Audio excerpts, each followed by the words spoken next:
Hello friends. हा आहे उपवासाचा दहीवडा. दिसायला जितका सुंदर दिसतो त्याहून अधिक चवीला सुंदर लागतो. अतिशय चविष्ट अशी उपवासाची रेसिपी आहे. आपल्या पोटाबरोबर मनालाही तृप्त करते. तर अशी रेसिपी ही कशी करायची ते आजच्या भागात मी तुम्हाला दाखवणार आहे. उपवासाचा दहीवडा तुम्ही ते बघू शकता, किती सुंदर वडे झालेले आहेत. अतिशय बाहेरून कुरकुरीत आणि आतून सॉफ्ट असे हे सुंदर वडे तयार होतात. कसं करायचं ते आपण बघूयात.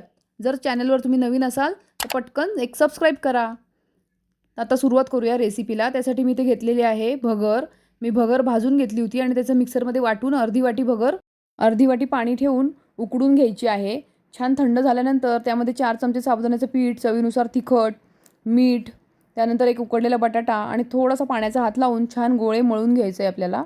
असे हवे त्या आकाराचे आपण बॉल्स करून घ्यायचे आहेत आणि मस्तपैकी वडे गरम गरम तेलामध्ये तळून घ्यायचे आहेत. गोल्डन ब्राऊन होईपर्यंत मस्त वडे तळून झालेले आहेत. तुम्ही बघू शकता किती सुंदर वडे तयार झालेले आहेत. अतिशय सुंदर रेसिपी आहे.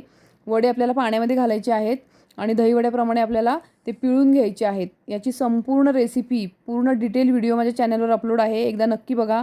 चटण्या कशा बनवायच्या त्याही दाखवल्या आहेत. नवीन असाल तर सबस्क्राईब करा.